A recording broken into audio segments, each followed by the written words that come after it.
bendición, porque cada día, Señor, podemos disfrutar de sus misericordias, de su fidelidad. Señor, te agradecemos por la vida, por la salud, por nuestros seres queridos. Como hablábamos recién, Señor, le agradecemos porque pese a las enfermedades, las dificultades, Señor, usted nos mantiene vivos y con salud. Gracias por este tiempo, gracias por mis hermanos que se han podido conectar, los que se van a conectar en un rato más, que les bendiga también. Y aquellos que por diversos motivos, Señor, no podrán hacerlo, su bendición vaya con ellos también. Señor, yo le pido que a través de esta clase podamos ser bendecidos, podamos ser enriquecidos espiritualmente, Señor, fortalecidos si es necesario. Si estamos decaídos espiritualmente, Señor, usted nos levante. Porque sabemos que ese es el resultado, ese es el efecto que causa su palabra en nuestras vidas. Se lo pido en el nombre del Padre, Hijo y Espíritu Santo. Amén. Bien. Nosotros la clase pasada estuvimos viendo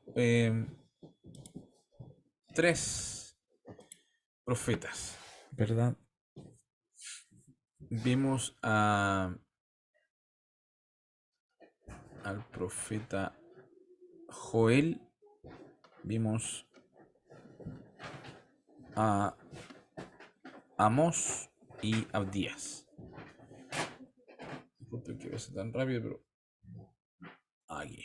Esto fue lo que vimos en la clase pasada. Vimos al profeta Joel, Amós y Abdías. Estuvimos viendo, ¿cierto? Algunas cosas relevantes, pero yo les mostraba esta tablita porque me parecía importante destacar que, por ejemplo, en estos tres profetas que pudimos ver la clase pasada, hay muchos puntos en común y en la mayoría de los profetas se repite esto, y esto tiene que ver principalmente porque el objetivo de los profetas era prácticamente el mismo. Dios quiere que su pueblo, sus hijos, y como vamos a ver hoy día, algunas naciones extranjeras, se vuelvan a Él. Dejen el pecado y se vuelvan a Él. Entonces, si ese es el objetivo principal, ¿cierto? Es lógico que en ciertos puntos sean comunes sus mensajes. Por ejemplo, en los tres hay llamado al arrepentimiento, ¿cierto? En estos tres se mostraban los juicios, las advertencias, ¿cierto? Del pecado. En los tres también habían promesas de restauración. ¿Ya? Y en la mayoría de ellos también hay una visión, en esta promesa de restauración hacia el futuro, también hay una visión mesiánica o de Cristo. Podemos ver a Cristo también en estas profecías. Ya, entonces esas son cosas comunes a los profetas y tiene sentido. Recuerden siempre el mapita de la línea de tiempo que les mostré. Estos profetas se levantaron principalmente, o la mayoría se levantaron antes de las cautividades o del exilio, de los reinos del norte o del reino del sur. Antes. ¿Para qué? Porque Dios quería que se arrepintieran antes de que sufrieran este castigo. La mayoría, porque hay algunos que fueron durante o después del exilio. También muestra de su amor, ¿cierto?, para con su pueblo. En otro curso yo agregué esta fotografía para hablar del profeta Abdías, que la clase pasada estuvimos viendo acerca de... O no sé si se la agregué a usted, parece que... No recuerdo si la pudieron ver esta, pero... eh, Sí, sí, nos mostró esa. esta imagen la mostré. Sí, Ah, ya, sí. ya, ya. Pensé que había sido en otro curso, no usted. Bueno, lo que quiero mostrarle aquí, ¿cierto? Es que en esta imagen vemos, ¿cierto?, lo que pudo ser el reino de Edom, ya, el reino de Edom. Esto es una imagen arqueológica, digamos, ya, o incluso hasta turística, y que muestra, ¿cierto?, cómo este reino vivían en cavernas, vivían en excavaciones, en las alturas, y que de ellos no queda nada. Y en las profecías de Abdías se dice, ¿cierto? Dios sentencia de que ellos no iba a quedar nadie. Por su orgullo, porque ellos decían, nosotros que estamos en la altura, ¿cierto? Nadie nos podrá hacer nada, ¿cierto? Y la respuesta de Dios fue que ellos, aunque se fueran a vivir en medio de las estrellas, de allí mismo Dios los bajaría y los destruiría. Y esta nación que llegó a ser importante, ¿ah? Este pueblo llegó a ser importante porque incluso tenían tecnología para poder procesar el cobre, hacer armas de cobre, como dice ahí, ¿cierto? Dice, los arqueólogos afirman que el cobre prueba la existencia y el esplendor del reino bíblico de Edom. Existe una catedral inmensa tallada en la piedra, ¿cierto? Que está en Petra, que se dice que fue la capital de Edom.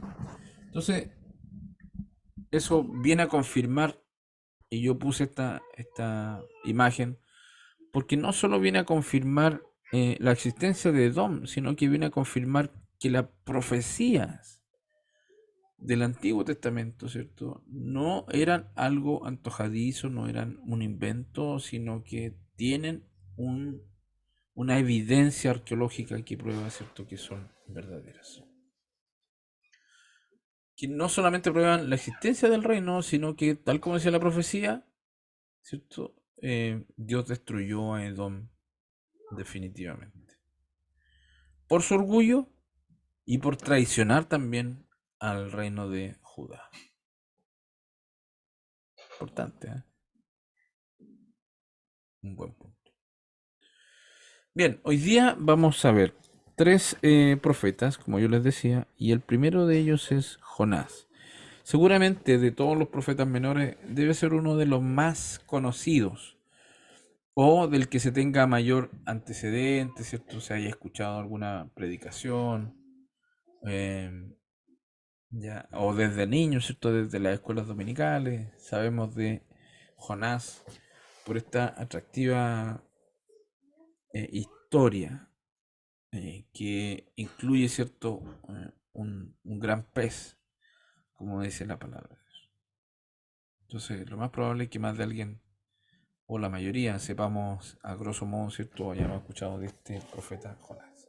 Entonces dice, este libro es diferente de los demás libros proféticos, porque cuenta la historia del profeta y no enfatiza sus profecías. ¿Ya? Es diferente de los demás libros proféticos. Este es un buen punto.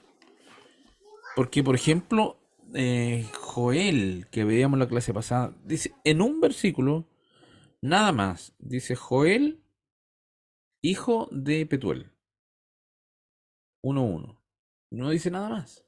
Y se lanza Joel con las langostas, ¿cierto? Con la restauración, con los juicios de Israel, con los juicios de las naciones. ¿Ya? Pero en definitiva, no habla mucho de él. ¿Ya? Lo mismo pasa con Amós, solamente un par de versículos de él. Abdías menos, me parece mucho menos. Pero Jonás, en su libro, él va relatando su historia. eh, y su historia como profeta. ¿Ya?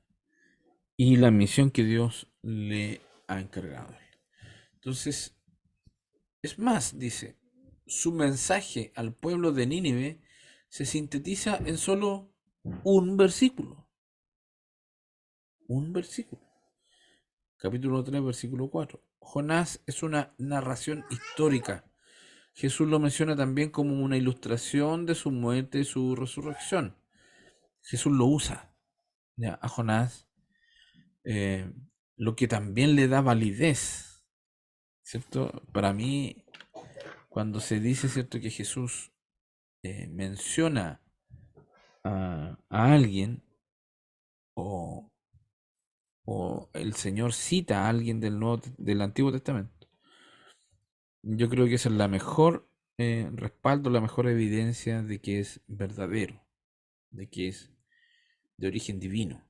¿Ya? Y Jesús usa esta historia de Jonás, ¿cierto? Que estuvo en el pez, pero que logró salir y vivir, lo usa Cristo como una ilustración de que Él muere y resucita. Lo usa como ejemplo. Pero lo relevante, ¿cierto? Es que el mensaje, ¿cierto? Esta misión que Dios le encarga a Jonás de ir a Nínive, a esta ciudad, aparece en un solo versículo, en Jonás capítulo 3 versículo 4. Interesante, ¿cierto? Dijimos que los profetas menores eran profetas porque se les llamaba menores, ¿cierto? Porque eran libros breves, cortos, ¿cierto? No que eran menos importantes, sino que eran más breves. ¿Ya? Pero en este caso, Jonás, ¿cierto? Su profecía está en un solo versículo. ¿Ya? En el capítulo 3 versículo 4 dice, y comenzó Jonás a entrar por la ciudad, camino de un día, y predicaba diciendo, de aquí a 40 días, Nínive será destruida. Esa es su profecía. De aquí a 40 días, Nínive será destruida. Ya, entonces, muy breve, pero no deja de ser importante este libro. Vamos a ver, ¿cierto? ¿Por qué? ¿Cuál es el propósito? ¿Cuál es el sentido de este libro? ¿El por qué? ¿Cierto? ¿Por qué está en la Biblia? Su propósito es mostrar la inmensidad de la gracia de Dios. El mensaje de salvación es para todos los pueblos. Dios los ama y desea darles su misericordia si se arrepienten. Ahí hay un tema también relevante. Vimos, ¿cierto?, en Joel, en el capítulo 2, versículo 28. ¿Se acuerdan que ahí hay una profecía acerca del derramamiento del Espíritu Santo que dice que se va a derramar sobre toda carne? Y yo hice el alcance ahí porque efectivamente es para todo aquel que invocar el nombre de Jehová. Ese será salvo, dice el versículo 32. Entonces, esta promesa del Espíritu Santo no estaba solamente para el pueblo de Dios, ¿cierto? No solamente para los judíos, hebreos, ¿cierto? No para aquellos que estaban bajo el pacto de el pacto, ¿cierto?, de circuncidarse. No, ahora, ¿cierto? Perdón, se me corrió la...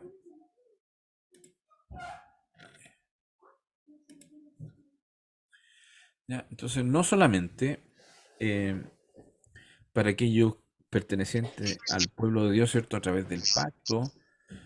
Dios lo bendiga, hermano Sergio. Bendiciones.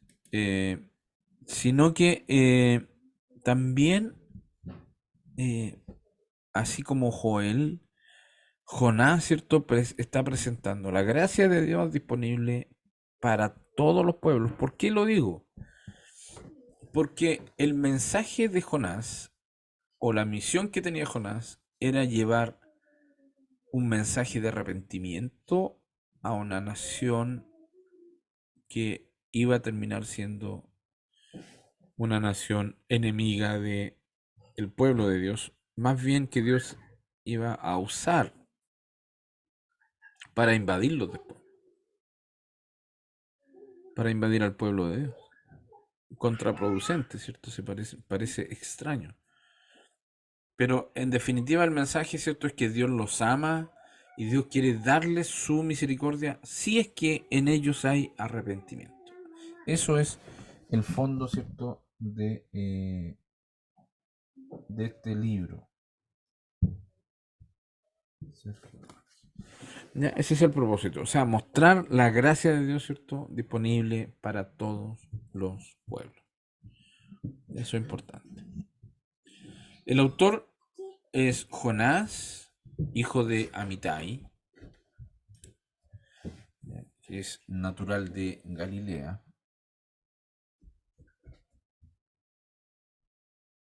Amitai, natural de Galilea. Mi hermano Luis Álvarez. Estoy anotando el tiro a la lista para no perder tiempo. ¿Ya?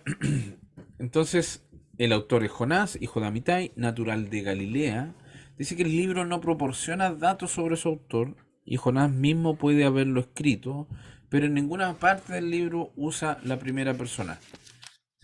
Su nombre significa paloma. Eso significa Jonás, paloma. De hecho, cuando comienza el libro, no lo hace en primera persona, es decir, yo, ¿cierto? Yo soy, o yo hice, o yo fui, o Dios me envió. No. Dice, vino palabra de Jehová a Jonás. Ahí está hablando en tercera persona, ¿cierto? Él. Vino palabra de Jehová a Jonás, hijo de Amitai, diciendo, levántate y ve a Nínive. ¿Ya? Entonces, no dice, ¿cierto?, que él lo escribiera, pero para nosotros, ¿cierto? En general es Jonás quien escribió este libro. ¿Cuándo se escribe este libro? Alrededor del año 760 antes de Cristo, es decir, unos 40 años antes de que este mismo pueblo al que él tiene que ir a predicar vienen a invadir después el reino del norte. ¿Ya? Así que eso también es relevante. ¿Ya?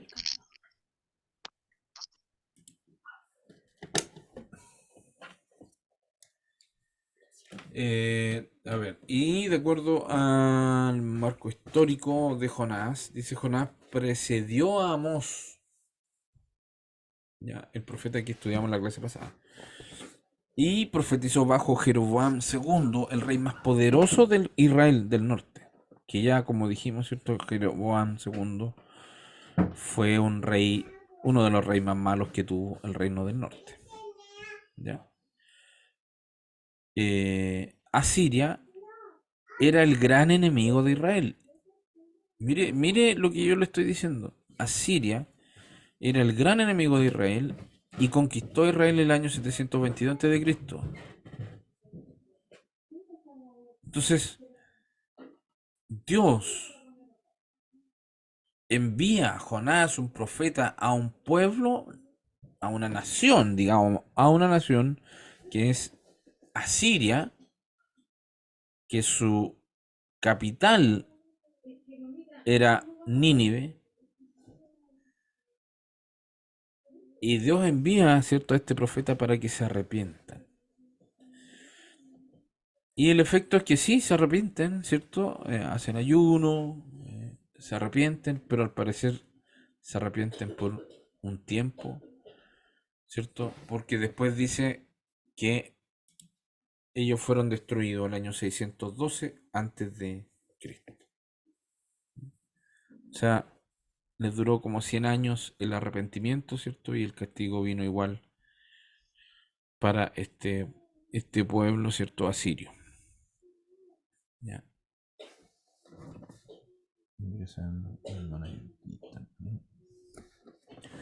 Señor le bendiga a los hermanos que se agregaron, hermana Nicole, hermano Luis, hermana Judith, no sé si está el hermano Benedicto. Dios les bendiga. Todavía no, hermano. Bendiciones. Bendiciones, pero va a llegar, parece. Sí. Para anotarlo en la ley. Bien, entonces, eso es lo relevante de Jonás. Como yo le decía, nosotros normalmente conocemos algo ya de Jonás, sabemos algo. El propósito entonces es mostrar la gracia de Dios. El autor para nosotros de Jonás, aunque no lo dice, no habla en primera persona, significa paloma su nombre. Alrededor del año 760 a.C., unos 40 años antes de que los asirios vengan a invadir Israel. ¿Ya? Entonces, eso es relevante. ¿Ya? Y el arrepentimiento, como decimos, no duró mucho porque finalmente fueron destruidos igual. eh, ya por diversos motivos. Una de las razones por que Dios los castiga ferozmente, vamos a ver después, ¿cierto? Los castiga porque ellos fueron muy sangrientos. ¿Ya? Si bien es cierto, Dios los usó como instrumento en sus manos para castigar a Israel, Dios después los castiga a ellos por haber sido eh, muy sanguinarios.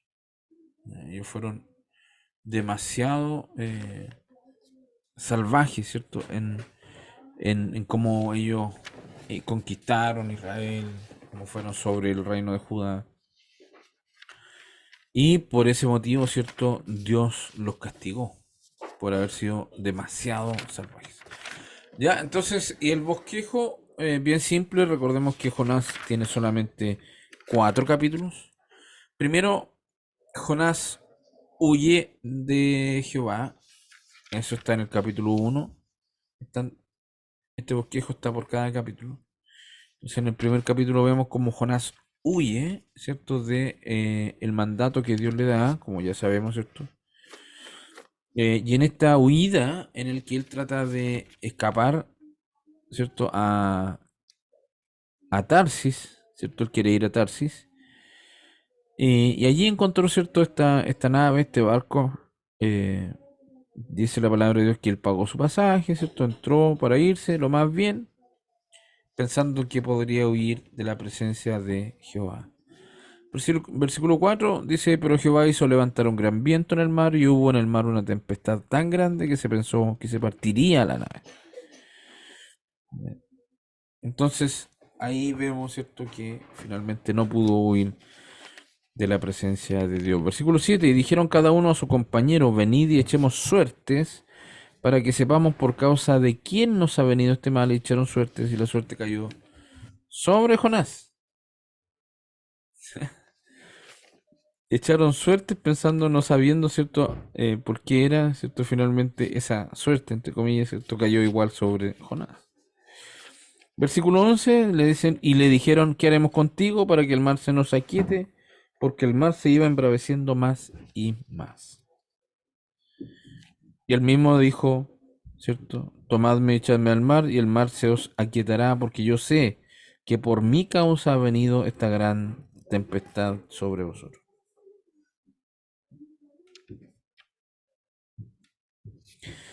¿Ya? Y ahí vemos, ¿cierto?, que Jehová tenía preparado, ¿cierto?, un gran pez que lo tragase, ¿cierto? El versículo 17, y estuvo Jonás en el vientre del pez 3 días y 3 noches. Por eso le decía que es muy interesante, ¿cierto?, como Dios también utiliza esta figura de Jonás en estos 3 días y 3 noches para explicar también su muerte y su resurrección. Ahí está en Lucas capítulo 11, versículo 30. Porque así como Jonás fue señal a los ninivitas, también lo será el Hijo del Hombre a esta generación. Dice Lucas capítulo 11, versículo 30. Y Segunda de Reyes 14. Veamos. Lo tengo anotado en mi Biblia, pero no recuerdo por qué.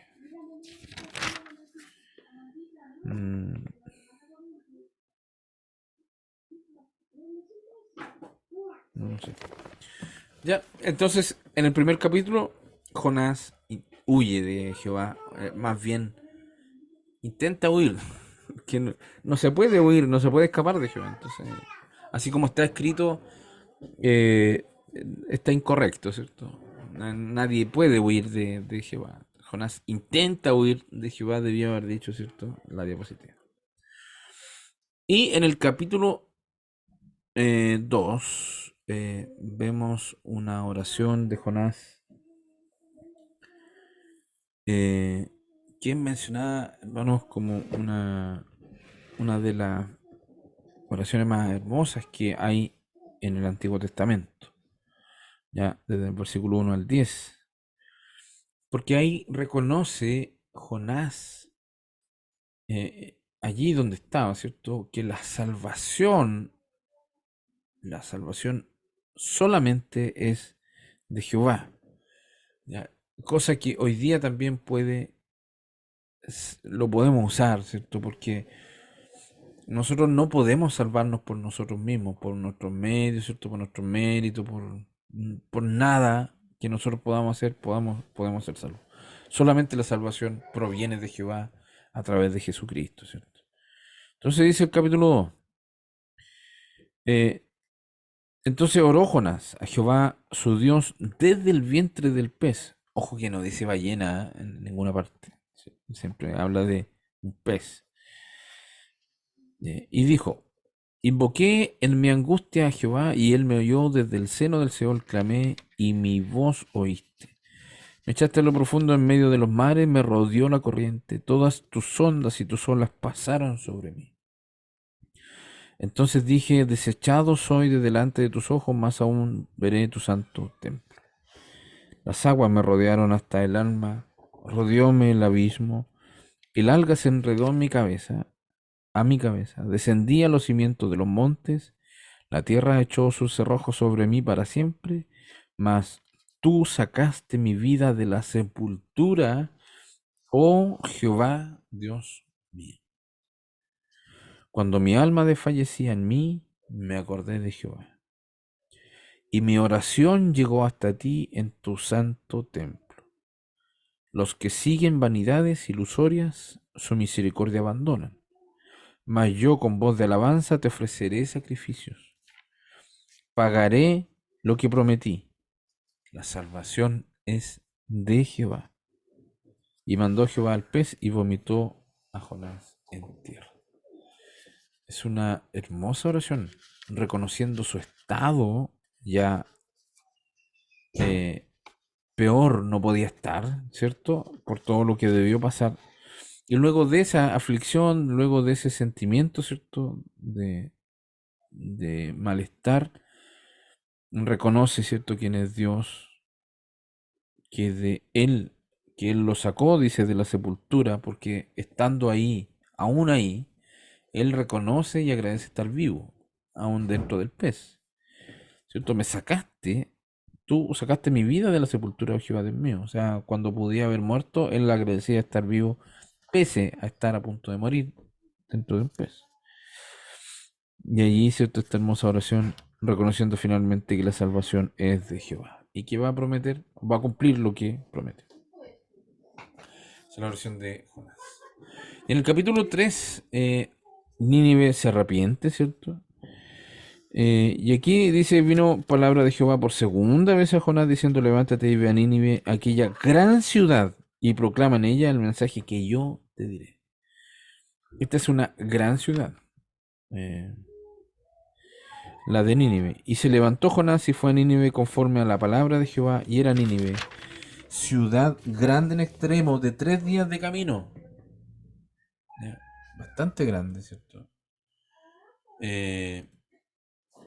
Nínive. Y dice el versículo 5 que los hombres de Nínive creyeron a Dios y proclamaron ayuno y se vistieron de cilicio desde el mayor hasta el menor de ellos. Es decir, ellos sí se arrepintieron y creyeron el mensaje breve, ¿cierto? Aquí por lo menos está escrito breve, que debió haber sido obviamente más extenso, ¿cierto? Pero aquí dice, ¿cierto?, que él predicaba diciendo, de aquí a 40 días Nínive será destruida. Había una sentencia ya dictada para Nínive de destrucción. Entonces, el rey de Nínive comenzó a anunciar ayuno y oración a todos, hombres, ¿cierto?, animales, bueyes, ovejas, todo. No se les diera alimento ni bebieran agua, sino que se cubrieran de silicio.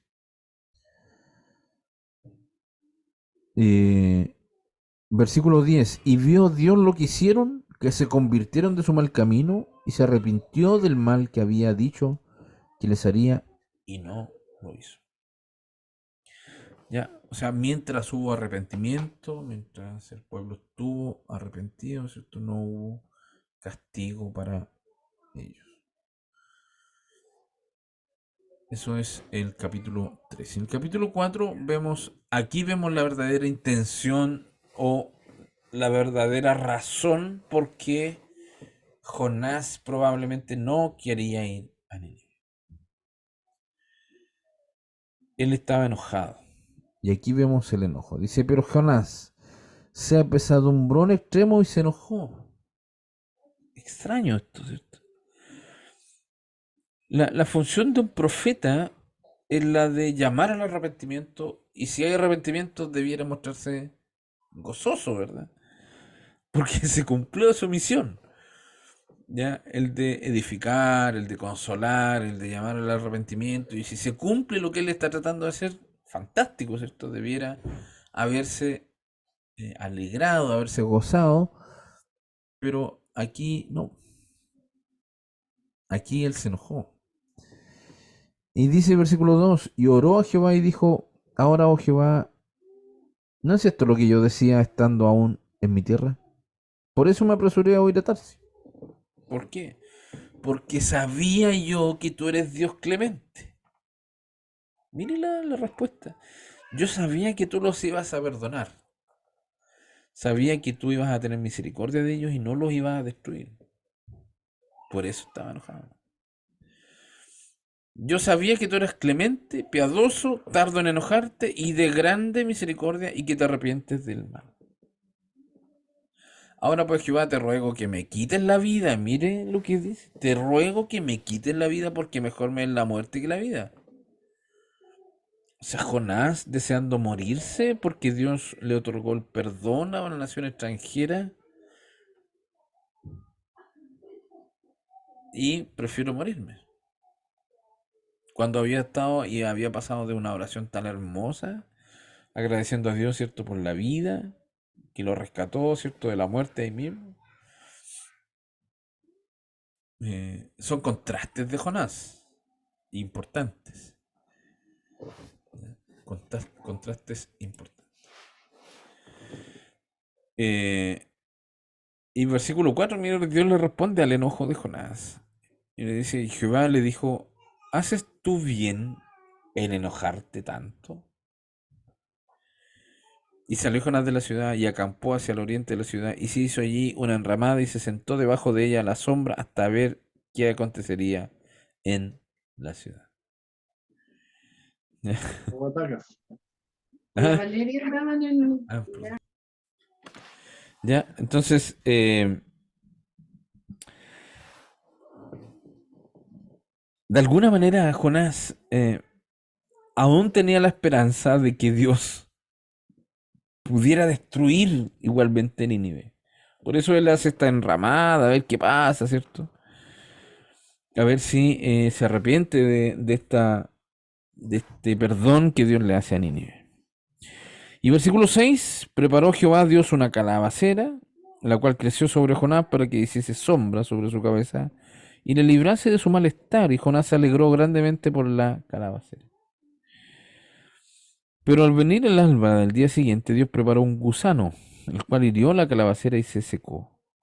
Y aconteció que al salir el sol, preparó Dios un recio viento solano, y el sol hirió a Jonás en la cabeza, y se desmayaba y deseaba la muerte otra vez, diciendo, mejor sería para mí la muerte que la vida. Jonás estaba en una situación bien compleja. Pasó de un enojo porque Dios perdonó a una nación extranjera, ahora a querer morirse por la situación en la que estaba, con sol, ¿cierto?, con viento. Y dijo Jehová, tuviste tú lástima de la calabacera en la cual no trabajaste, ni tú la hiciste crecer, que en espacio de una noche nació y en espacio de otra noche pereció. Y no tendré yo piedad de Nínive, aquella gran ciudad donde hay más de 120,000 personas que no saben discernir entre su mano derecha y su mano izquierda y muchos animales. Mire cómo Dios usó el crecimiento de una planta, ¿cierto?, de una calabacera, la destruyó para ver ese sentimiento de enojo, de ira, de rabia, ¿cierto?, de que se destruyera esa planta. Y Dios lo usa, ¿cierto?, como ejemplo para decirle finalmente, No es más Nínive que esta calabacera, ¿cierto? Entonces, este es el bosquejo general de Jonás. Estos 4 capítulos, Jonás huye, eh, es tragado por el pez, ¿cierto? Luego una oración hermosa al interior del pez, en estos 10 versículos.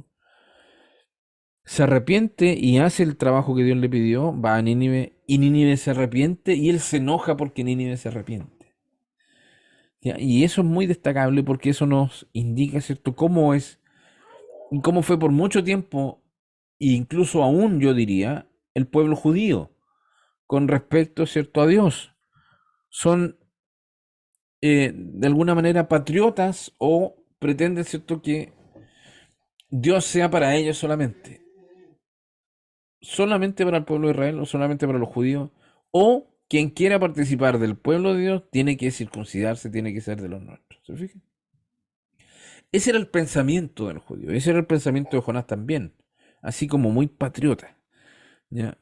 No, ¿cómo voy a ir? ¿Cómo voy a ir yo a otra nación a que se arrepientan y que conozcan a Dios? No, si son paganos, ¿cómo voy a hacer eso? Entonces no lograba comprender Jonás esta situación. Veamos las enseñanzas, las lecciones de Jonás. Primero, aprendemos de la infinita misericordia de Dios hacia todos los pecadores. Todos. Recuerden, Joel, ¿cierto? Derramaré de mi espíritu sobre toda carne. Todos. ¿Ya? Y aquí también, en Jonás, ¿cierto? Vemos esta misericordia de Dios, no solamente para su pueblo, no solamente para el reino del norte o el reino del sur, sino que ahora hacia Nínive, una nación de gente bárbara, de los asirios. Estos tipos eran realmente malos, ¿ya? Eran realmente malos, brutales, ¿ya? Pero Dios estaba presentando su misericordia a esta nación. Y Jonás era el encargado. Dos, aprendemos que no podemos escondernos de la presencia de Dios. 139, ¿cierto? ¿Dónde podremos ir que Dios no esté ahí, ¿cierto? No podemos ir de su presencia. Por eso yo les decía, esta diapositiva estaba mala ahí, porque decía, Jonás huye de la presencia de Jehová. Nadie puede huir de la presencia de Jehová. Intentar, sí. Jonás intenta huir de la presencia de Jehová. Ahí sí. Pero huir, la verdad es que nadie puede. Punto 3. Jonás pensaba que huyendo a Tarsis, a unos 3.600 kilómetros de Israel, huiría de la presencia de Jehová. Sin embargo, se encontró con él en el fondo del mar, ¿cierto? En el vientre del gran pez. Se encontró con él y ahí tuvo esta comunión con Dios, este encuentro nuevamente con Dios, este agradecimiento por la vida. Le agradece, ¿cierto? Y reconoce su pecado, su error, y reconoce al final que la salvación es de Jehová. La salvación es de Jehová. Hay una hermosa alabanza por ahí que dice, la salvación es de Jehová. Y hace alusión a esa frase final. La salvación es de Jehová. Punto 4. Aprendemos que Dios trabaja con sus siervos para moldear su carácter a la semejante, ¿cierto?, de nuestro Dios, a un carácter semejante a nuestro Señor Jesucristo. Y efectivamente aquí trabajó con él. Su enojo al punto, hermano, él quería morir. Yo prefiero morir antes que la vida. Prefiero la muerte antes que la vida. Eso es una sensación de depresión profunda, ¿cierto? De querer morirse, ¿ya? Repentinamente. ¿Ya? Pero Dios fue moldeando eso, lo trabajó, incluso usó, ¿cierto? Este milagro, ¿cierto? De hacer crecer una calabacera en una noche para que él pudiera entender esto. Pero ¿qué fue lo que hizo? Fue tratando su carácter. El pez también fue trabajar el carácter. 3 días y 3 noches al interior del pez. Fue trabajar el carácter de Jonás también.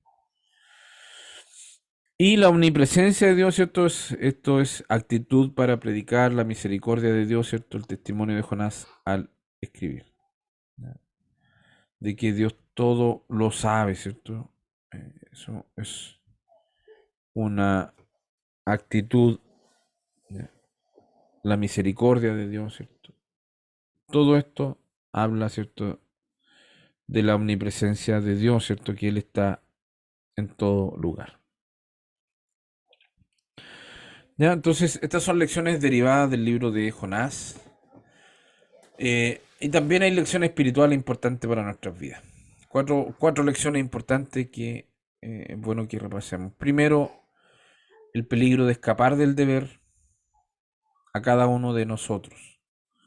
Dios nos ha dado una encomienda.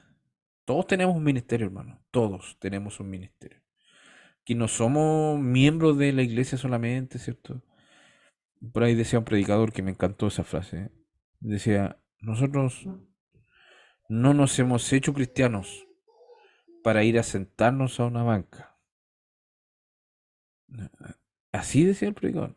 Cuando lo escuché lo encontré fuerte porque hay muchos, yo creo que hay muchos hermanos que no logran encontrar un espacio dentro de la iglesia o creen que no tienen un ministerio. Y todos tenemos al menos un ministerio de predicación del evangelio. Todos.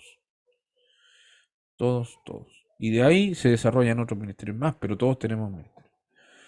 Y aquí habla de un peligro de no obedecer a ese ministerio, de no obedecer a ese llamado, a ese deber. ¿Ya? No hay lugar donde escondernos, ¿cierto? Donde Dios no nos pueda ver, así que no podemos huir de nuestro deber. Dos, la tentación hacia el patriotismo egoísta. Aquí está lo que yo les decía, el patriotismo egoísta y el fanatismo religioso. Dios nos ha enviado a pregonar el mensaje a todas las naciones, pueblos y lenguas. Y yo siempre pongo este ejemplo, hermanos, de patriotismo egoísta. A veces nosotros los cristianos también caemos en este patriotismo egoísta. ¿Por qué? Porque a nosotros no nos cuesta absolutamente nada decirle a un hermano en la iglesia, el Señor te bendiga. Y le damos la mano, un abrazo, Dios te bendiga, hermano, que tenga una semana bendecida. Pero cuesta mucho hacer eso a alguien que no sea de la iglesia. A veces no, a veces lo hacemos, ¿cierto? Pero a un colega de trabajo, hola, ¿cómo estás? ¿Cómo te va? Listo. A veces con suerte eso. Hola, hola. Pero nos cuesta traspasar eso, ¿cierto? Esa barrera. A lo mejor era lo mismo que le pasaba a Jonás. Traspasar esa barrera patriótica, ¿cierto? No, Dios es para mí, no. Es para mi pueblo, ¿no? Entonces, ojo también con eso. Como dice ahí, Dios nos ha enviado a pregonar el mensaje a todas las naciones, pueblos y lenguas. Ya. Punto 3. El empleo divino de hombres imperfectos como canales de la verdad. Dios se valió de un hombre imperfecto. Jonás tenía, yo creo que aquí, en lo poco que hay, pero mostró muchas imperfecciones. Fue egoísta, no confió en Dios. De hecho, pensó que a lo mejor Dios iba a cambiar de parecer finalmente. Tuvo miedo, huyó. Entonces tuvo muchas imperfecciones, pero aún así Dios lo usó a él para llevar el mensaje, ¿cierto? Para que toda una nación se salvara, al menos por un tiempo. Punto 4. Lo vasto de la misericordia de Dios. Dios está dispuesto a salvar. Nosotros solo debemos pregonar su mensaje, ¿cierto? Y Él es el que hace el resto. No nosotros, no los predicadores. Dios es el que salva. Por eso que su oración al final dice, la salvación es de Jehová. La salvación es de Jehová. ¿Ya? Así que eso es Jonás. Estos 4 capítulos, ¿cierto? Como yo les decía, es una carta breve, 4 capítulos solamente, pero más que profecía habla de su historia, a diferencia de los otros libros que al revés, como Joel, como Amós, ¿cierto? Que habla más de la profecía que de su vida. Aquí es al revés. Aquí habla más de la vida de Jonás y muy brevemente de su mensaje que tenía que entregar. Pero sí hay otra cosa que él deja ver aquí. Él sabía perfectamente cómo era Dios. Él sabía perfectamente que Dios iba a perdonar a esa nación. Sabía perfectamente que Dios es un Dios piadoso, misericordioso. ¿Ya? Entonces, él lo sabía claramente. ¿Ya?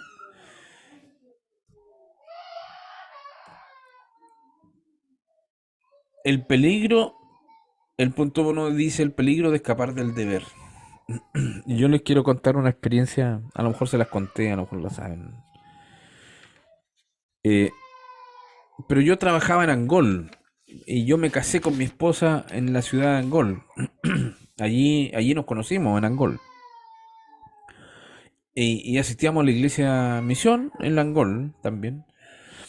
Y, y cuando supimos de que yo tenía una oportunidad de trabajar aquí en Valdivia, lo pensamos harto. Lo pensamos harto, oramos al Señor, le pedimos su dirección, porque implicaba dejar la iglesia y éramos bien activos en la iglesia ya. Participábamos harto, yo apoyaba bastante al pastor allá. Entonces, mi esposa en la alabanza, entonces salirnos de Angol, a lo mejor iba a impactar un poco la iglesia que no era tan grande. Y oramos harto al Señor, le pedimos su dirección. Y sabe que en una oportunidad estábamos en la casa de mis papás con mi señora, ¿cierto? Ya estábamos casados. Y, y yo escuché, entre dormido, yo escuché voz de Dios que me dijo, ve y toma el libro que está en la mesa. Así, muy claramente, yo escuché esa voz. Y me levanté, calladito, ¿cierto? No le dije nada a mi señora. Y ya estaban todos acostados en mi casa, tienen que haber sido como las 2 de la mañana, 3 de la mañana. Y voy al primer piso de la casa de mis papás. Y en la mesa de comida, ¿cierto? Estaba la Biblia. Yo no sabía que la habían dejado ahí mis papás, ni yo. No tenía idea. Estaba ahí. Y la tomé, oré al Señor y le pedí un mensaje. Y me dio este capítulo, capítulo 1. Y yo leí hasta el versículo 2 y no pude leer más. Porque entendí que tenía que salir de Angol. Era difícil porque mi esposa tenía también su trabajo allá, yo tenía mi familia, mis papás allá, ella tenía su familia allá. Y no íbamos a venir a una ciudad donde no conocíamos a nadie. Y, y cuando leo, dice, levántate y ve a Nínive, aquella gran ciudad, y pregona contra ella porque ha subido su maldad delante de mí. Yo dije, nos tenemos que ir, nos tenemos que ir. Independiente de que no estoy haciendo una comparación de Nínive con Valdivia, ni iglesia, no voy por ese lado, sino que al llamado que Dios le hizo a Jonás y que tenía que obedecer. Y volví a mi cama y le dije, negrita, nos tenemos que ir. Y le conté y tomamos la decisión y nos vinimos. Eh, y esa fue, digamos, mi experiencia y la última prueba que necesitaba para tomar la decisión de venirnos con todo, ¿ya? Para Valdivia. Así que les cuento esa experiencia, ¿ya? Y yo sé que ustedes también, en ese sentido, ¿cierto? Han tenido mucha experiencia en cuanto a eso, los llamados, ¿cierto? Que Dios hace muchas veces. Y que tenemos que tener en ese sentido, ¿cierto? La claridad de saber de ese llamado, conocerlo y obedecerlo. Hay mucho testimonio en muchas iglesias de gente que no ha obedecido a ciertos llamados que Dios ha hecho y con consecuencias no muy gratas, no muy gratas. Ya, entonces eso era Jonás, su nombre significa paloma, alrededor de 760 antes de Cristo, unos 40 años antes de la invasión de los propios asirios, ya.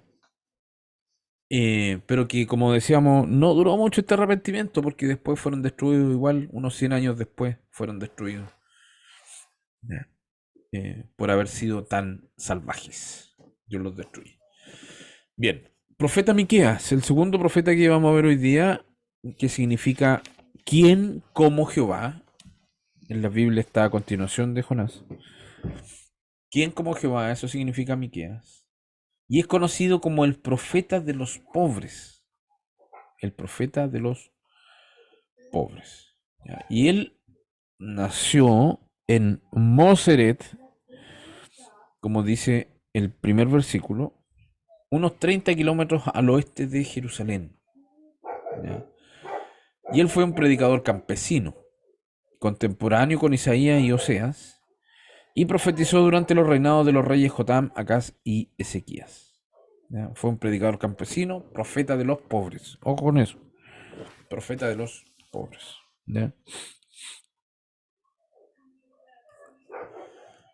El libro fue escrito al final de los tiempos del rey Ezequías, antes y después de la toma de Samaria por los asirios.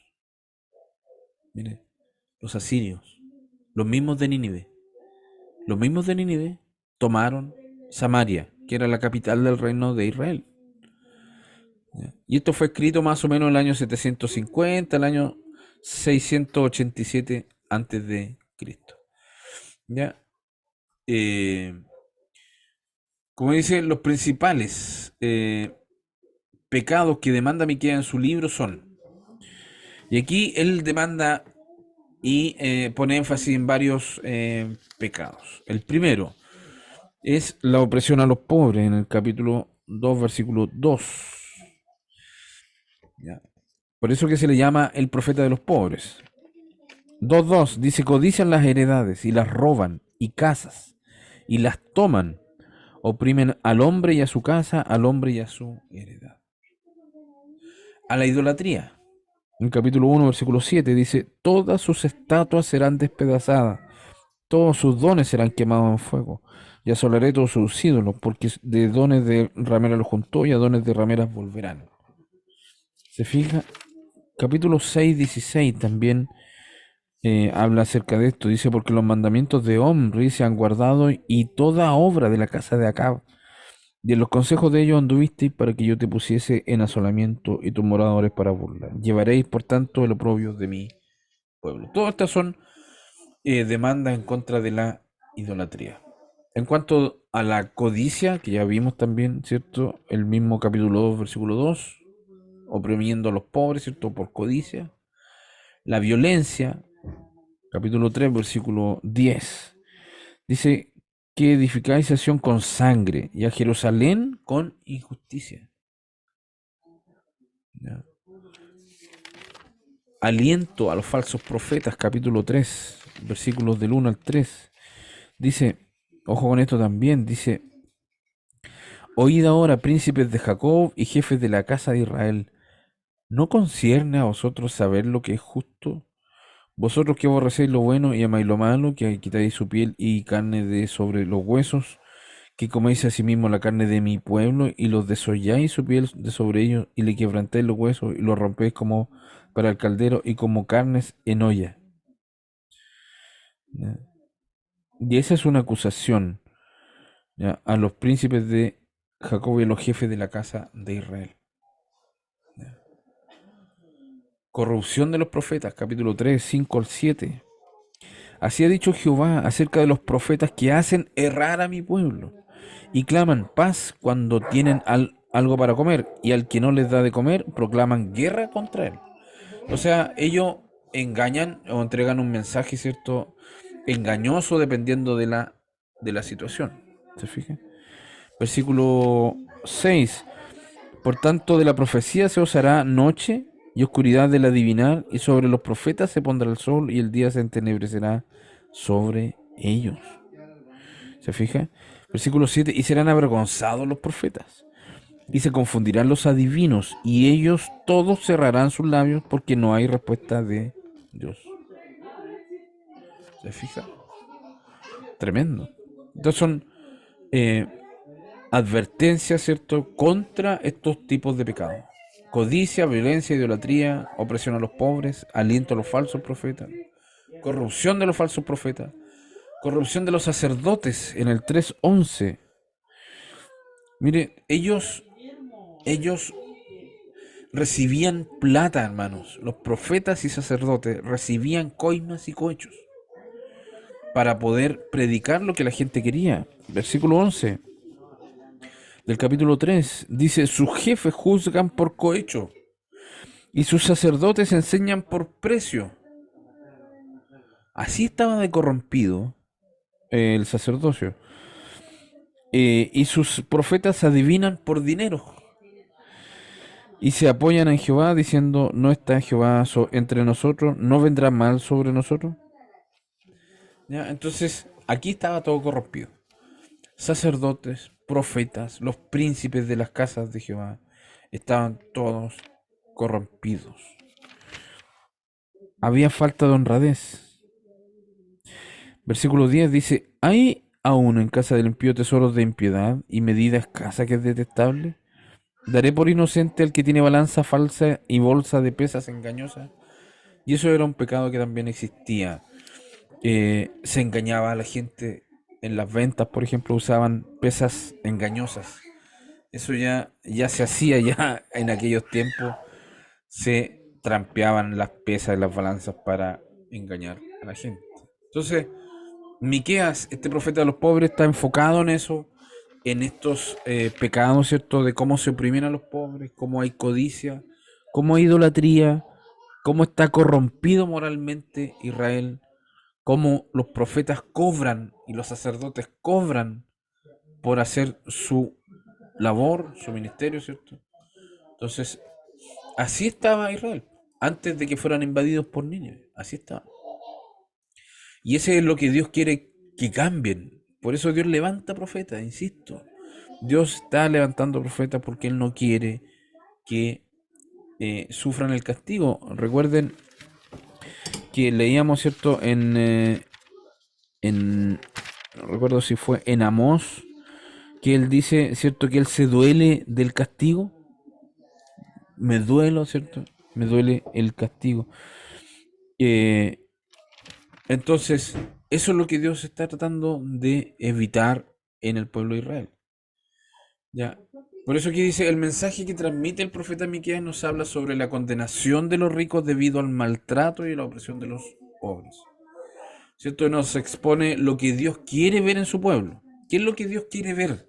¿Qué es lo que Dios quiere cambiar? Dios quiere que en ellos haya justicia, que haya equidad, atenuada, ¿cierto? Por misericordia, por compasión, como resultado de una relación humilde con el Señor. Eso está en el capítulo 6, versículo 8. Dice, oh hombre, Él te ha declarado lo que es bueno y que pide Jehová de ti. Solamente hacer justicia y amar misericordia y humillarte ante tu Dios. Eso es lo que, en la médula, ¿cierto? De lo que es el mensaje, la profecía de Miqueas. Que las personas hagan justicia, que amen la misericordia y que se humillen ante Dios. Porque de otra manera, ¿cierto? Si no, estarían haciendo todo lo que estaban haciendo ahora de corromperse, de humillar a los pobres. El libro de Miqueas parece estar dividido en tres partes. Ya se puede dividir en tres partes, empezando cada una con la expresión oíd. Cada una de ellas empieza con oíd. En el capítulo 1, ahí está el versículo 2. Ahí dice, oíd pueblos todos. Ahí empieza la primera parte. La segunda parte está en el capítulo 4. Ya. Capítulos 4 y 5 dice, ahora oíd príncipes de Jacob y jefes de la casa de Israel. ¿Ya? Eso está en el capítulo 3. Oíd, ahora príncipes de Jacob. Y la parte 3, capítulos del 6, el 6 y 7, ¿cierto? Dice, oíd ahora lo que dice Jehová, levántate. Ya, cada sección comienza con esa frase, ¿cierto? Oíd, pueblos, oíd. ¿Ya? Y cada una de estas partes termina con una promesa. Veamos la promesa de la primera parte. Está en el capítulo 2, 12 y 13. ¿Cuál es la promesa de esta primera parte? Dice, de cierto te juntaré todo, oh Jacob. Recogeré ciertamente el resto de Israel. Lo reuniré como ovejas de Bosra. Como rebaño en medio de su aprisco harán estruendo por la multitud de hombres. Ojo que esta promesa para los judíos es tremenda. Eh, ellos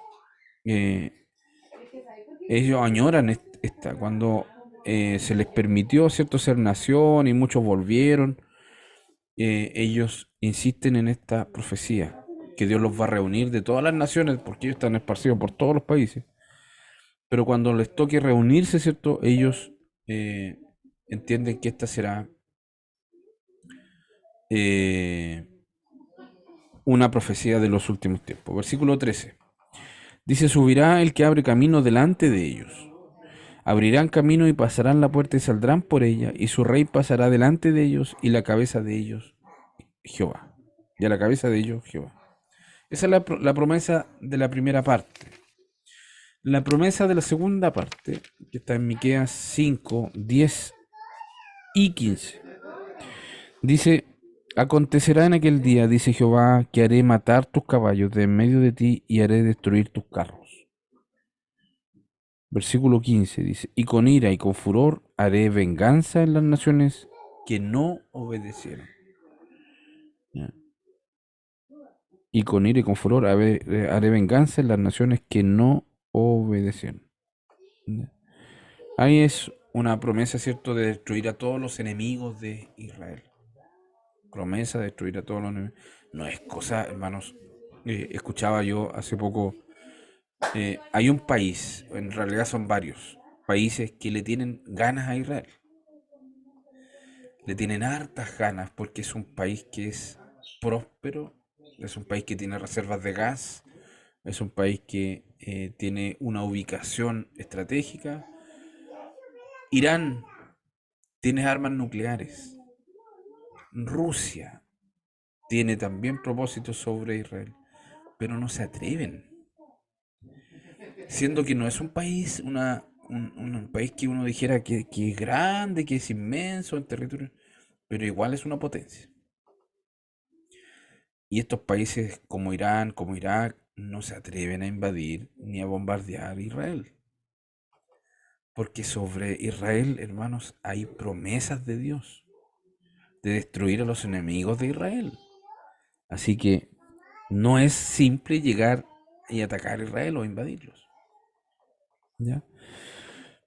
Y la promesa de la tercera parte es el cumplimiento de la promesa de Abraham. En el capítulo 7, versículo 20, dice, cumplirás la verdad a Jacob y a Abraham la misericordia que juraste a nuestros padres desde tiempos antiguos. ¿Ya? Y aquí se repite un poco, hermanos, lo que hay en la mayoría de los profetas. Hay mensajes, ¿cierto?, sobre el pecado, advertencias del pecado. Y finalmente hay promesas de restauración. Y en la última parte, el último capítulo 7, versículo 14 en adelante, ahí dice, compasión de Jehová por Israel. Ahí está la restauración, ¿cierto?, que aún siendo pecadores, aún estando a las puertas, el castigo, ¿cierto?, que va a venir, porque va a venir igual. Recuerden que Dios, aunque los perdone, los castigos van a venir igual sobre ellos. ¿Ya? Pero hay promesas de restauración, no los va a dejar solos. Versículo 18 dice, ¿qué Dios como tú, que perdona la maldad y olvida el pecado del remanente de su heredad, no retuvo para siempre su enojo porque se deleita en misericordia? Él volverá a tener misericordia de nosotros, sepultará nuestras iniquidades y echará en lo profundo del mar todos nuestros pecados. Cumplirá la verdad a Jacob y a Abraham la misericordia que juraste a nuestros padres desde tiempos antiguos. Eso es un valor, un carácter de Dios, que es su fidelidad. Su fidelidad. Dios es fiel. Dios hizo un pacto con Abraham y luego lo ratificó con Jacob. Abraham, Jacob y con todos, ¿cierto?, los patriarcas. Hizo un pacto con ellos y Dios lo va a cumplir. Y aquí, ¿cierto?, se está ratificando, pese a lo que haga el pueblo, porque el pueblo, siendo desobediente, tendrá que cumplir castigos, pero Dios, ¿cierto?, va a cumplir finalmente su pacto, su promesa, porque Él es fiel. ¿Ya? Entonces aquí vemos la fidelidad de Dios también. ¿Ya? Y las tres partes son estas, ¿cierto? La primera parte es un mensaje al pueblo acerca del pecado de Israel, que ya vimos, ¿cierto? Estos tipos de pecados. La segunda parte es un mensaje a los gobernantes acerca del Cristo venidero. Y la tercera parte de Miqueas es un mensaje al pueblo escogido acerca del arrepentimiento con la consiguiente promesa de salvación. Arrepentimiento y salvación. Entonces, esas son las divisiones de Miqueas. Es un libro bien interesante de leer, ¿cierto? El profeta de los pobres. Y acerca de la persona de Jesús encontramos 4 referencias principales en el libro de Miqueas. Hay 4 referencias a Cristo, el Señor. Y hay quizás la profecía más importante o más certera acerca de Cristo el Señor. Está en Miqueas 5:2. Y yo recuerdo que lo vimos harto con este curso cuando vimos recién Evangelio Sinóptico acerca de las profecías de Cristo. Miqueas 5:2, cierto que decía, pero tú, Belén Efrata, pequeña para estar entre las familias de Judá, de ti me saldrá el que será Señor en Israel, y sus salidas son desde el principio, desde los días de la eternidad. Ya, entonces, esta profecía, ¿cierto? Que como vemos en Mateo 2, en Lucas 2, se cumple, ¿cierto? A cabalidad, porque aquí no es que diga una región o una nación o un país, de ese país va a nacer, apunta a una pequeña ciudad, y de esa misma ciudad vino a nacer el Señor. Esta es una profecía, hermanos, de 700 años antes de Cristo. 700 años antes de Cristo. Y no creo, ¿cierto?, que Cristo manipuló la situación para ir a nacer Él a Belén. No, recordemos cómo fue todo, ¿cierto? Fue llamado a un censo, José tuvo que viajar por largos kilómetros junto a María, estando embarazada, ¿cierto? Entonces nadie pretendería, ¿cierto?, intentar cumplir una profecía, ¿cierto?, como un capricho. Segunda profecía de Cristo, Miqueas 2, de 12-13. Ahí está la descripción de Cristo como rey, ¿cierto? Eso ya lo vimos, lo leímos, ¿cierto? Tercera profecía, el Mesías siempre existió, Miqueas 5:2. El mismo versículo dice, pero tú, Belén Efrata pequeña, de ti me saldrá el que será Señor en Israel, y sus salidas son desde el principio, desde los días de la eternidad. Es decir, Cristo, ¿cierto? El Mesías eterno. ¿Ya? No es Mesías solamente de aquí en adelante o del tiempo del Señor, sino que, como dice ahí, sus salidas son desde el principio, desde los días de la eternidad. Es decir, habla de que Cristo es eterno. Y la cuarta profecía, descripción de Jesucristo reinando en justicia sobre toda la tierra, referencia a la segunda venida de Cristo en Miqueas capítulo 4, versículo 1, dice, acontecerá en los postreros tiempos que el monte de la casa de Jehová será establecido por cabecera de montes, y más alto que los collados, y correrán a él los pueblos. Llegará un momento, ¿cierto?, en que todas las naciones mirarán a Jerusalén, mirarán a Sion, mirarán el reinado de Cristo el Señor. Todas las naciones. Versículo 7 dice, y pondré a la coja como remanente y a la descarriada como nación robusta, y Jehová reinará sobre ellos en el monte de Sión desde ahora y para siempre. 4 profecías acerca de Cristo. ¿Ya? En realidad son 3 profecías acerca de Cristo, porque una habla del lugar de nacimiento del Señor, que es Miqueas 5:2, pero también habla de su eternidad. Además, dice, hay referencias en el Nuevo Testamento, ¿cierto? Podemos encontrar citas o referencias directas hechas en el Nuevo Testamento por Jesús y por otras personas. ¿Ya? Mateo capítulo 2, versículos 5 al 6, ¿cierto? Encontramos esta referencia de que los magos llegan a Jerusalén, ¿cierto? Y se enteran y saben, ¿cierto?, de que el Señor va a nacer en Belén. Dice el versículo 5, ellos le dijeron en Belén de Judea porque así está escrito por el profeta. Versículo 6, y tú, Belén, de la tierra de Judá, no eres la más pequeña entre los príncipes de Judá, porque de ti saldrá un guiador. Ya, ahí está el cumplimiento, ¿cierto? La referencia al libro de Miqueas, y la otra referencia está en Mateo capítulo 10, versículos 35 y 36, que dice, porque he venido para poner en disensión al hombre contra su padre, a la hija contra su madre, y a la nuera contra su suegra. Y los enemigos del hombre serán los de su casa. Eso está en Miqueas capítulo 7, versículo 6.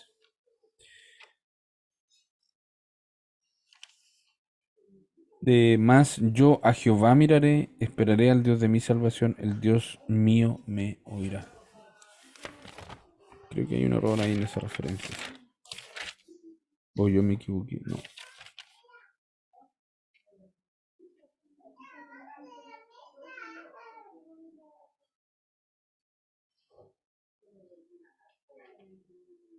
No, sí está bien. Miqueas 7:6. Los enemigos del hombre serán los de su casa. De hecho, en la Biblia aparece la referencia abajo. Letra S en mi caso. Miqueas 7:6.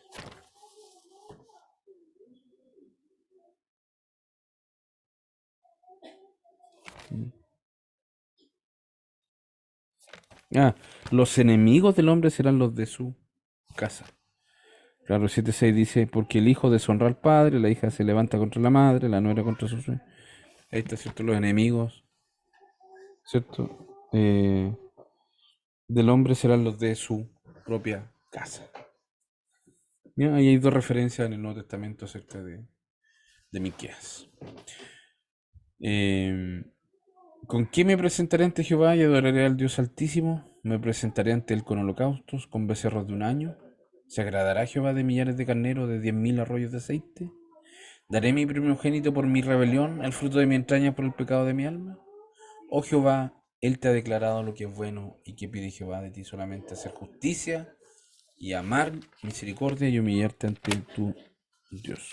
Ese es el capítulo 6, ¿cierto? En esta pregunta que dice, o más bien el título dice lo que pide Jehová. ¿Qué es lo que pide Jehová? Eso.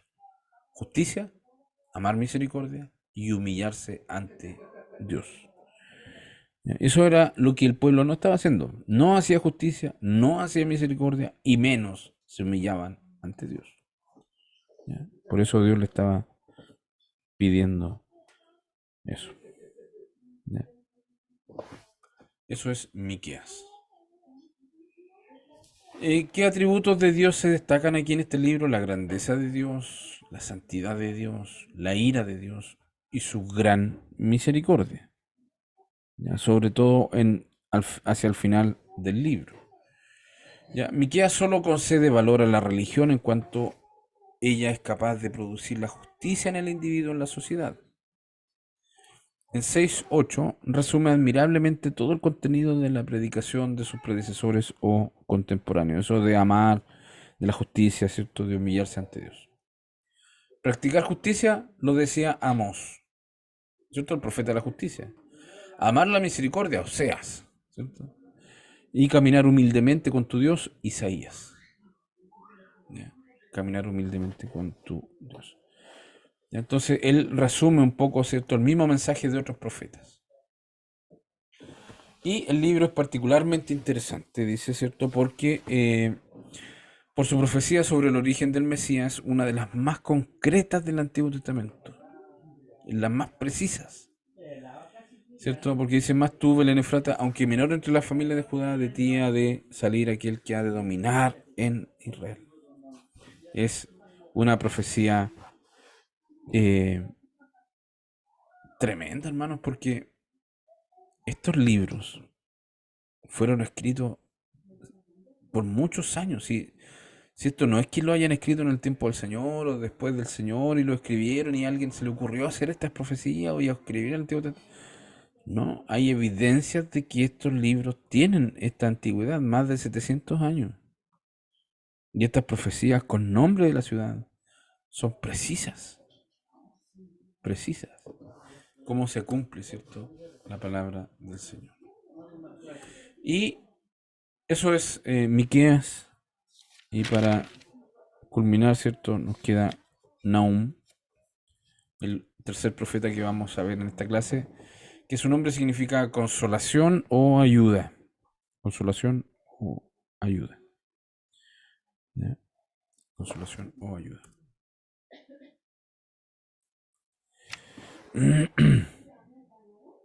Y aquí dice profecía sobre Nínive, libro de la visión de Nahum de Elcos.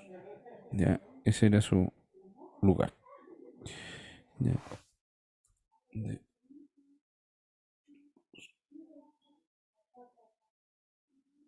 Aquí hay un mapa que nos puede servir, hermanos. Porque Nínive, a ver, aquí donde dice Judá, Jerusalén, Samaria, ahí está el reino del norte y el reino del sur. ¿Ya? Pero como ustedes pueden ver, esto que está en verde es Asiria creciendo y acercándose peligrosamente al reino del norte.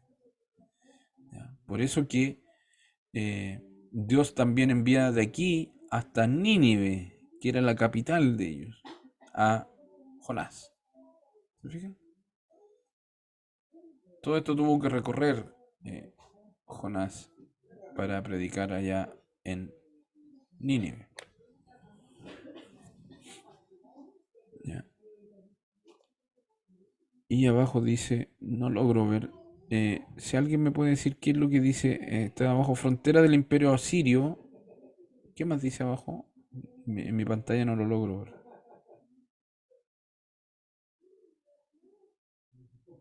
Es No, que no se ve en la pantalla.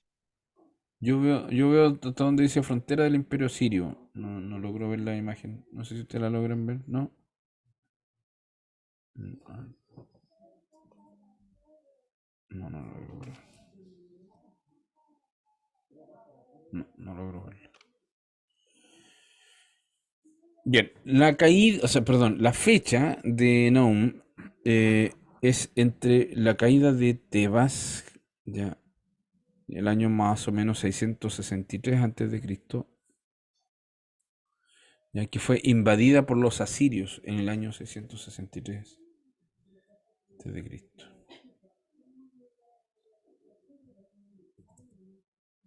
Tebas. No está aquí Tebas en el mapa. Ya, entonces, entre la caída de Tebas y la caída de Nínive, el año 612. Tal vez dice en los tiempos de Josías. ¿Ya? ¿Por qué no describen qué tiempo se realiza? Veamos un poquito el contexto histórico. Nahum 1.15 dice, he aquí sobre los montes los pies del que trae buenas nuevas, del que anuncia la paz. Celebra, oh Judá, tus fiestas, cumple tus votos, porque nunca más volverá a pasar por ti el malvado, pereció del todo. ¿Ya? Entonces ahí describe, ¿cierto?, un asedio constante sobre el pueblo de Dios. ¿Ya? Y aquí está el asedio. ¿Cómo fueron asediados, hermanos, el pueblo? Y aquí está anunciando finalmente la caída de Nínive. ¿Ya? Pero ¿cómo fueron constantemente asediados el pueblo de Dios? Mire, con Salmanasar III comenzó lo que se podría llamar el intenso periodo bíblico de Asiria. Eso el año 858, más o menos antes de Cristo. En el 853, Acab, rey de Israel, se alió con los asirios. Acab se alió con los asirios, algo que Dios había prohibido hacer, aliarse con naciones extranjeras. Ya, pero aquí tuvo un éxito, entre comillas, ¿cierto? Y terminó con la derrota de Salmanasar en Karkar. El año 745, ¿ya? Las cosas vuelven a cambiar, ¿cierto? En perjuicio de Israel y de Judá. Ahí está en Segunda de Reyes. Ya se puede ver, ¿cierto? Otra guerra, otro asedio de los asirios. Salmanasar V y Sargón II destruyen Samaria y provocan la ruina total de Israel en el año 722 a.C. Entonces esto no fue solamente un momento, sino que fueron varios ataques hasta que terminaron destruyendo Israel. ¿Ya? Y después de ese triunfo, Sargón arremete contra Acaz y hace de Judá su tributario. ¿Ya? Es decir, los asirios, mire cómo fueron atacando. El año 858 empezaron a atacar, vino uno, después vino otro, hasta que destruyeron Samaria, tomaron el reino del norte y además le empezaron a cobrar tributo al reino del sur. Todavía no caía el reino del sur porque, recuerden, el reino del sur cae por los babilonios. Pero los asirios empezaron a cobrar tributo. ¿Ya? Descripción de Asiria. ¿Cómo eran los asirios? Eran una ciudad sanguinaria, toda llena de mentira y de rapiña, dice el capítulo 3, versículo 1. Mire, dice, ay de ti, ciudad sanguinaria, toda llena de mentira y de rapiña, sin apartarte del pillaje. Así eran los asirios. Saqueaban a las naciones vecinas. Ya eran, a eso se dedicaban. ¿Ya? A vaciar, a desolar, a destruir. ¿Ya? El profeta la compara con una familia de leones que llenaba de presa sus cavernas y de robo sus guaridas. Miren cómo eran de malvados. Dice el 2:12. El león arrebataba en abundancia para sus cachorros y ahogaba para sus leonas y llenaba de presa sus cavernas y de robo sus guaridas. ¿Ya? Entonces, esa es la descripción aquí, ¿cierto?, de Nínive. ¿Cuál es el propósito de este libro? Ya vamos concluyendo, falta poquito. Nahum presenta a Jehová como un Dios celoso y vengador, tardo para la ira, que no tiene por inocente al culpable. Eso lo dice en capítulo 1, 2 y 3. Dice, Jehová es Dios celoso y vengador, así parte. Jehová es Dios celoso y vengador. Jehová es vengador y lleno de indignación. Se venga de sus adversarios y guarda enojo para sus enemigos. Jehová es tardo para la ira y grande en poder, y no tendrá por inocente al culpable. Eso es parte de su justicia, hermano. Al culpable no lo puede tener por inocente así como así. Así es la justicia de Dios. Por eso que Cristo debió pagar por su culpa y por la mía, hermanos. Porque Dios no puede ver así simplemente al culpable como un inocente. Debe alguien pagar la culpa. Y Cristo pagó su culpa y la mía. Pero alguien debió pagarla.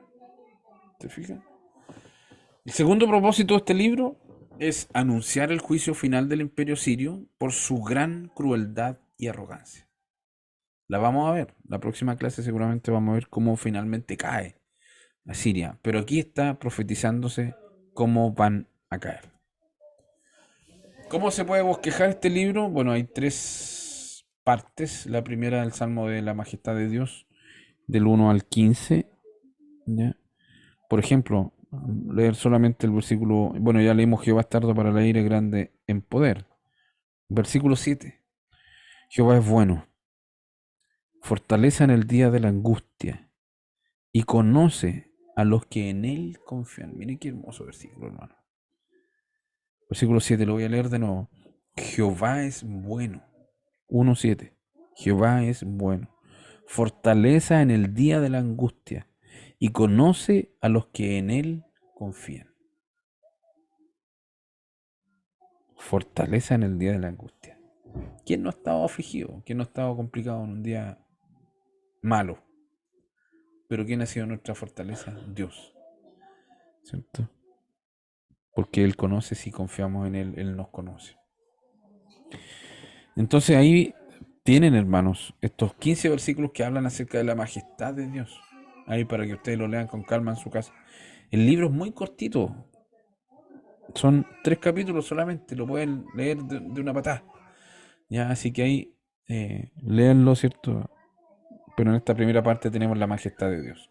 Capítulo 2, el sitio y la caída de Nínive. Sitiar, ¿cierto? Significa rodear una ciudad, cortarle suministro hasta que terminen, ¿cierto? Perdiendo una guerra o una batalla. Ya, y eso está en el capítulo 2, versículo del 1 al 13. Ya, ahí está el ataque, ¿cierto? Eh, y saqueo de Nínive. Cómo va a terminar Nínive. Y las causas de la destrucción de Nínive están en el capítulo 3. Ya leímos, ¿cierto? Que era una ciudad eh, sanguinaria, ¿cierto? Eran pueblos sanguinarios. Eh,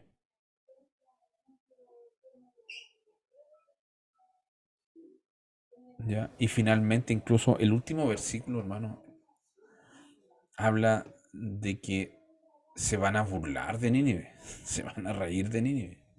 Miren lo que dice el último versículo acerca de esta destrucción de Nínive. Dice, no hay medicina para tu quebradura. No, o sea, tu herida es incurable. Todos los que oigan tu fama batirán las manos sobre ti. Porque ¿sobre quién no pasó continuamente tu maldad? O sea, habla, ¿cierto?, de cómo las demás naciones se van a terminar burlando. Serán el hazme reír, ¿cierto? Serán el motivo de risa de las otras naciones por haber sido tan sanguinarios. Enseñanzas. Bueno, presenta la soberanía de Dios ante un enemigo de la talante de Nínive, ¿cierto? Símbolo de todo lo que se yergue en oposición a Dios. ¿Ya? Y habla con la convicción de que Dios, primero, gobierna la historia de todos los pueblos, y esto es muy relevante.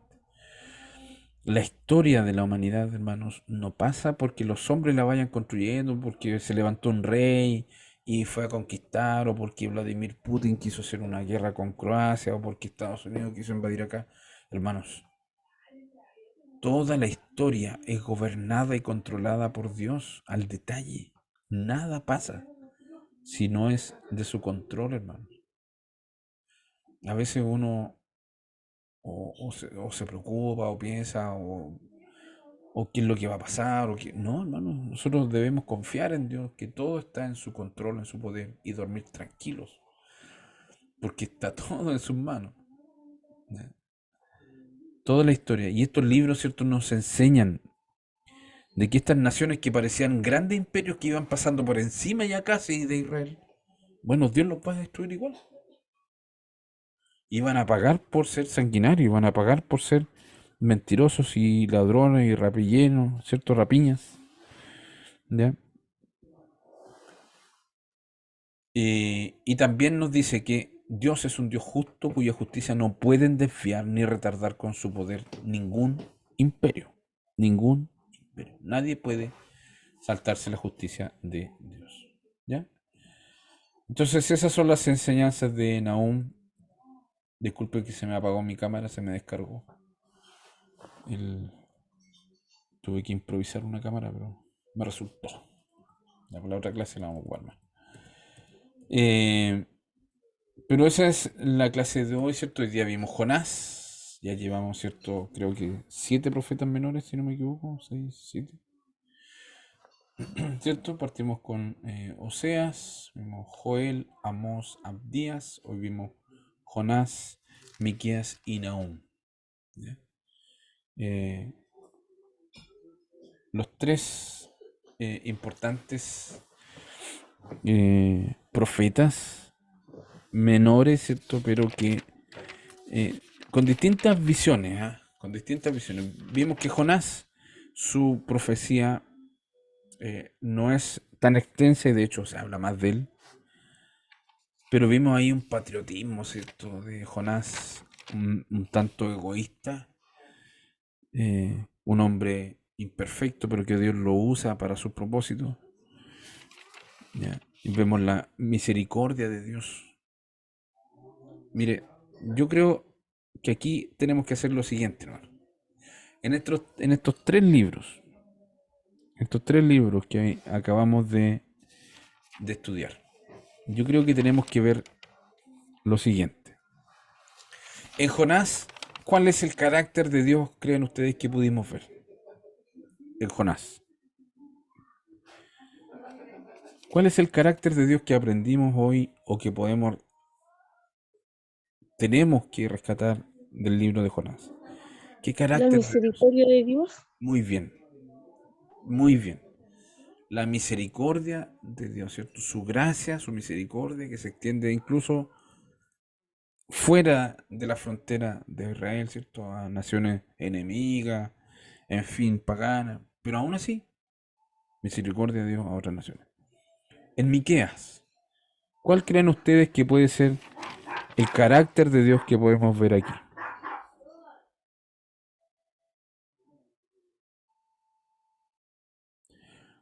O antes de Miqueas, si alguien me puede decir otra de Jonás, creo que también mencionamos otra importante.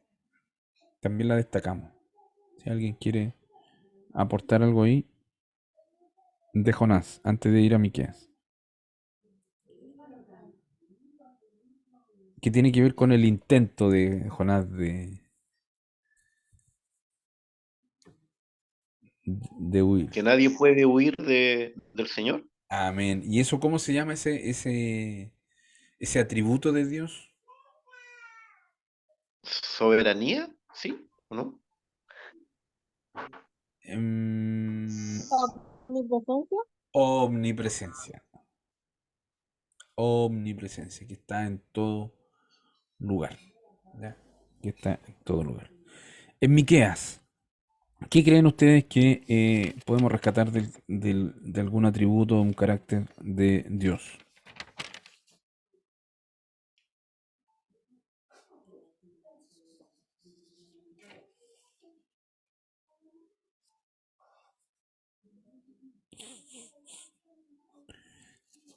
¿Cómo le llamaban a Miqueas?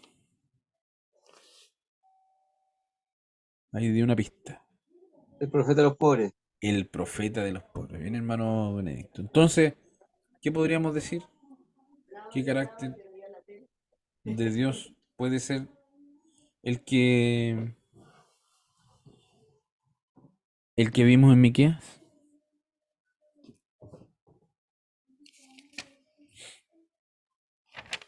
Justicia de Dios, ¿no? Ah, Sí, justicia de Dios. Sí, justicia de Dios.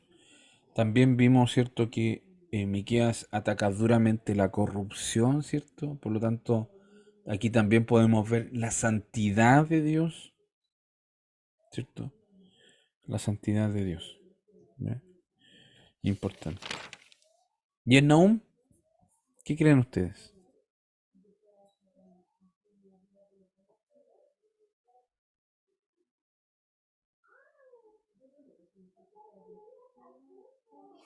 En Nahum.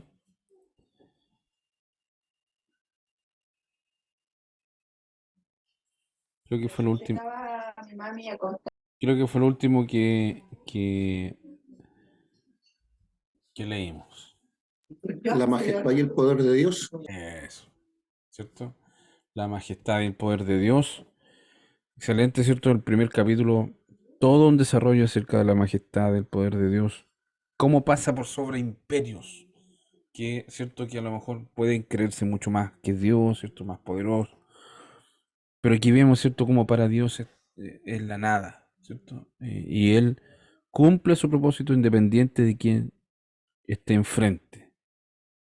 Pero aún así, Él es tardo para la ira y dice grande en poder, o sea, un Dios poderoso, majestuoso, ¿cierto? Y que sus enemigos, ¿cierto? No los tendrá, ¿cierto? Como dice ahí, al inocente, o sea, no tendrá por inocente al culpable.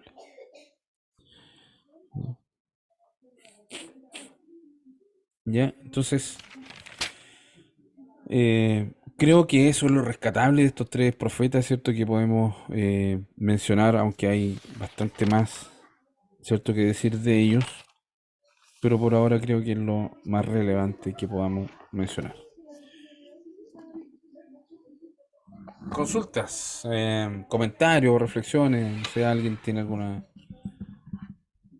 que compartir, alguna experiencia, por ejemplo, como la que yo tuve que compartir. ¿Alguien quiera reflexionar acerca de esta clase, de nuestros profetas. ¿Habían visto de esta manera estos profetas?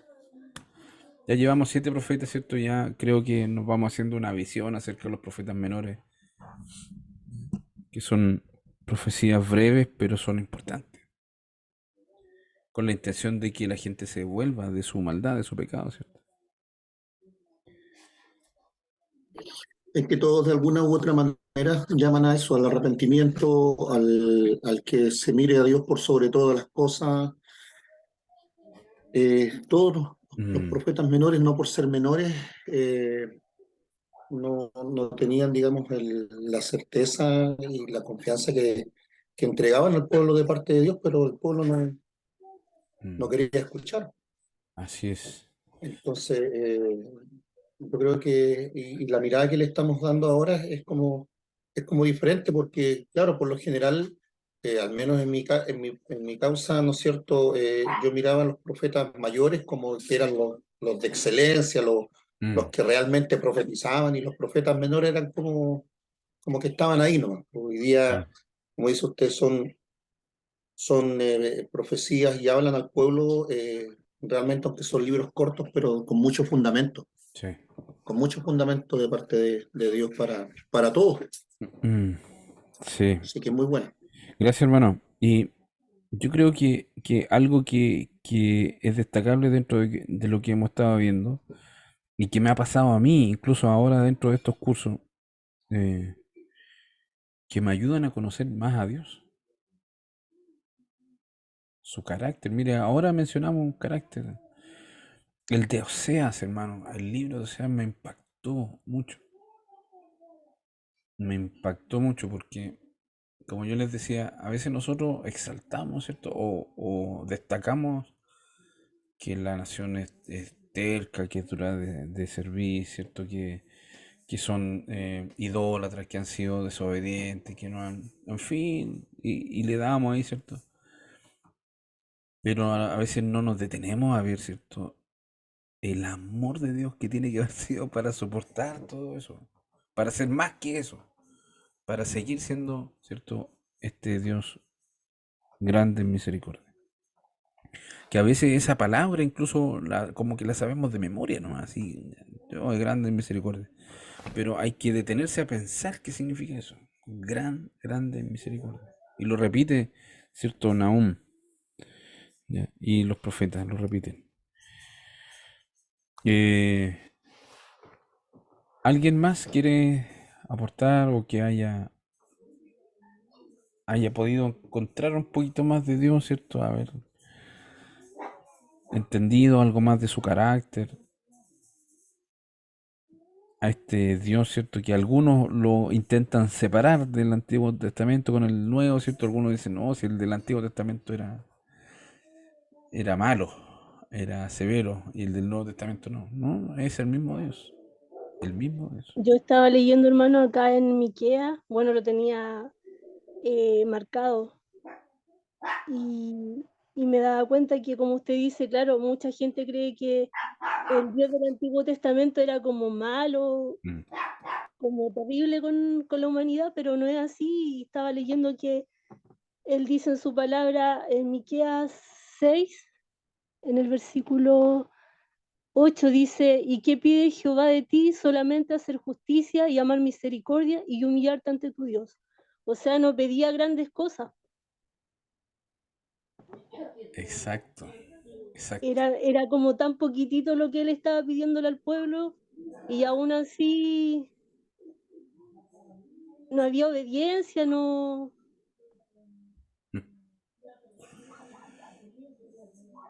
Mm, no sé, esa palabra a mí me impactó. Lo poquitito que Dios nos pide de repente y nosotros nos damos tanta vuelta como que Dios nos exigiera cosas tremendas. sí. Qué bien esa mirada, hermana Nico. Porque lo pasamos rápido ese versículo. Y efectivamente, como usted dice, no es tanto. No es tanto. O sea, es un cambio de actitud, de forma de vivir, de ver las cosas, de ver la vida, con justicia, con misericordia, pero amando a Dios, humillándose ante Dios. Y a veces creemos, ¿cierto?, que con nuestra forma de ver el culto a Dios, con, con ser parte de mi iglesia es suficiente, ¿no? A veces somos miembros activos, pero no hacemos justicia, no hacemos misericordia. Y a veces tampoco nos humillamos ante Dios. Así que gracias, hermana Nicole, por esa mirada acerca de lo que Dios nos pide. ¿Ya? Importante. Bien. ¿Alguna otra reflexión antes de culminar esta clase?